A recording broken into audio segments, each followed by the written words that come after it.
Hello there. It's a trial by Stone. Okay, so the other night ago, I watched this film from 2008 called Eden Lake. I didn't know much about it. Um, I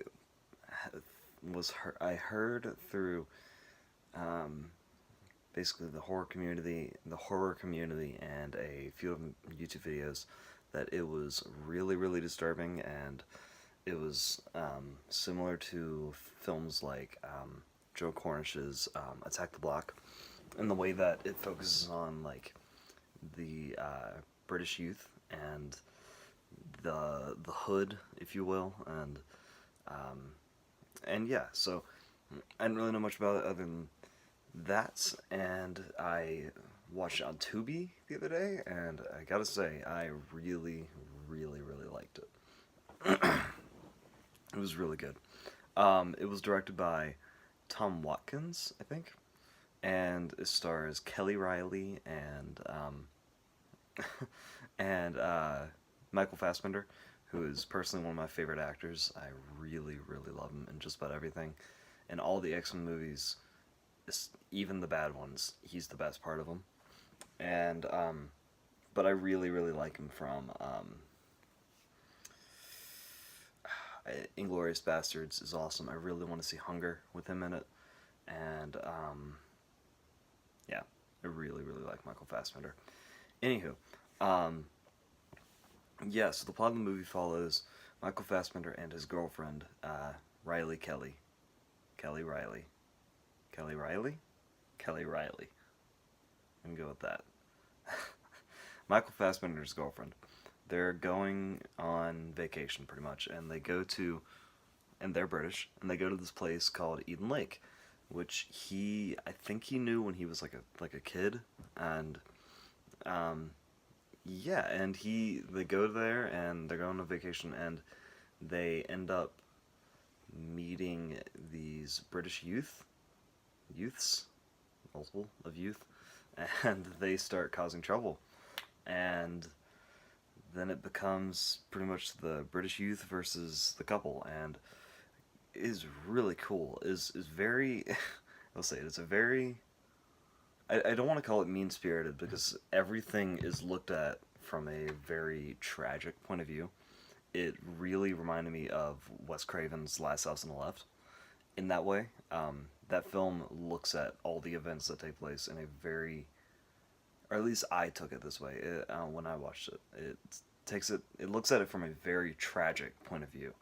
Like, what's happening is awful and horrible, and it is supposed to be looked down upon, and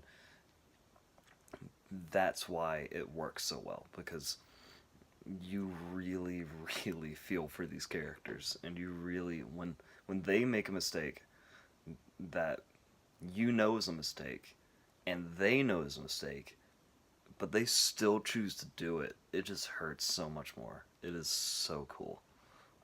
Not many horror movies do that, and I really, really, really like that. Um, that's probably why I've really, really liked Last House on the Left so much, because it's a unique concept that you don't really see in horror movies, especially slashers. Which I wouldn't say this is a slasher, but it you can kind of lump it in with that genre, I guess, but barely, barely. It's not really a slasher, but anyway. Um, it really reminds me of films like Audition, kind of a slow burn with some really, really brutal stuff, and mainly tension building. Takashi Miike's Audition. I haven't seen Hostel or Cabin Fever, but I've heard the same thing about those Eli Roth's uh, movies. Similarly with Green Inferno. Um, but yeah, I really, really liked Eden Lake. It's a really good movie. Came out in 2008. Um, I love the ending. Um, Spoiler alert, I guess.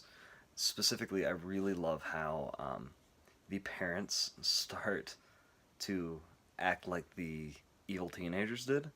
Like, once they realize, like, the realization hits for them that they have pretty much um, they have this girl who like were killing their kids for all good reasons. I mean, I guess. I mean, you still shouldn't kill people, but like you understand, you empathize with her, and you see why she had to do what she did. So when the parents start figuring out that she is this person, and they start then acting like the kids, they're put in the situation where they're like, well, do we let her go? Do we exact revenge? Do we do a prisoners on her and like lock her up in the bathroom and beat her with a hammer? Like what do we do? And it is so cool, especially like the parents are acting exactly like the teenagers. Like you have one that is like really just apprehensive about the entire situation. You have one that's like just leading the group, and oh man, it's really really good juxtaposition between the teenagers and the adults, and I really really like that.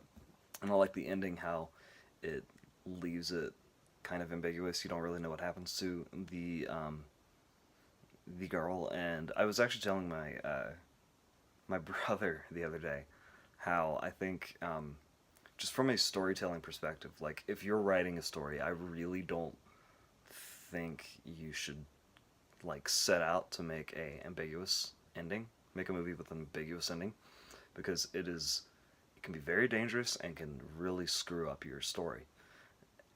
And for example, um, I think, well, as a like a backwards example, I think a film that could have benefited from a ambiguous ending, in my opinion, and I know a lot of people disagree with me on this, but honestly, the ending for Taxi Driver, if they had just cut like 15 minutes before the end when he's doing the thing, and if they just cut there and just left it, did he die? Did he win? What happened? If they just left it there instead of then cutting to the newspapers that are saying, oh, this local hero killed these mafioso people, and this and this and this, and the girl reunited with her family. Like, that, it, yeah, that's cool. I'm glad he won, but now I know that. And I know a lot of people debate, like, was it in his head or not? Personally, and again, I'm really rambling on, but personally, I kind of think that Travis Bickle died at the end of Taxi Driver. This is another film I just rewatched very recently. But, yeah. Anyway, ambiguous endings.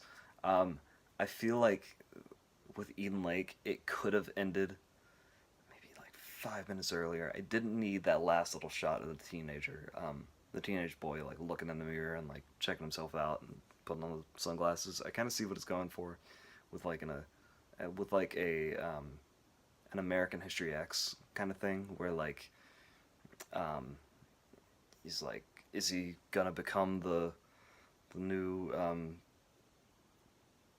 like big bad teenager kid? So I kind of see what it was going for, but if it would have just kind of just ended there, where you hear her screaming in the bathroom, yeah, that would have been way more impactful, I think. But overall, I really, really, really liked Eden Lake. It, very well acted. I love Michael Fassbender's character. And just really anything that he's in, he just constantly has my attention. Um, and Kelly Riley is really awesome as the second protagonist of the movie, and once the focus of the film shifts to her, it like really like kicks into high gear. It's just a blast to watch. Even though it gets seriously, seriously dark at times, and I will say this is a very, very dark film. Um, it it just makes you want to take a shower afterwards. It is brutal, and it's not even like I was really expecting something like a torture pornish movie, like something along the lines of Saw or something, and it's really not that. I mean, there are a few pretty graphic, violent scenes, but even then, it's more just the subject matter, like what is actually happening, and the fact that it's dealing with actual kids, like the fact that these are kids who are doing this crap and are being offed left and right. and for the fact that it's making the audience, or me as an audience member, empathize with the person who's killing these kids. That is such a just a gross feeling, but it really works in the movie's favor, and that's awesome. Um, I really, really praise the movie for that, and the soundtrack, or the score to go along with that, it really, really helps and benefits the scenes. Um, Specifically, again, spoiler, uh, the scene when she kills, when she first, the first time she kills one of the kids, where she knifes him in the neck, and the kid starts he can't like breathe, and he's like choking, and she like starts holding him, and he's like crying, and she's crying, and the music just kind of starts, and the camera pans out. That is such a good scene. It's so heartbreaking to watch. It is, oh man, I love it. Great scene. But yeah, I really was very, very surprised with this film. I really liked it. I really hope more people watch it. Came out 2008, so it doesn't have too much of an audience, but yeah, yeah, it's a good movie. It's really good. If you want to see a cool Michael Fassbender movie that you probably haven't seen, then highly suggest. Um, yeah, I believe it was directed by Tom Watkins, 2008. Yeah, Eden Lake, pretty good movie. And I figure I should say I'm gonna start doing like a ranking kind of, or not really a ranking, but like a score, I guess. Just because I tend to do this in my head like anyway, but I just haven't been saying it for some reason. But I guess I give the film probably, and I'm gonna do it 1 out of 10, and I might do like point fives or whatever when they are needed. But I think I'd probably give Eden Lake a solid 8. Solid 8 out of 10. It is, yeah, I really, really dug it. Very good film. Um, yeah, this is Trial by Stone. Peace.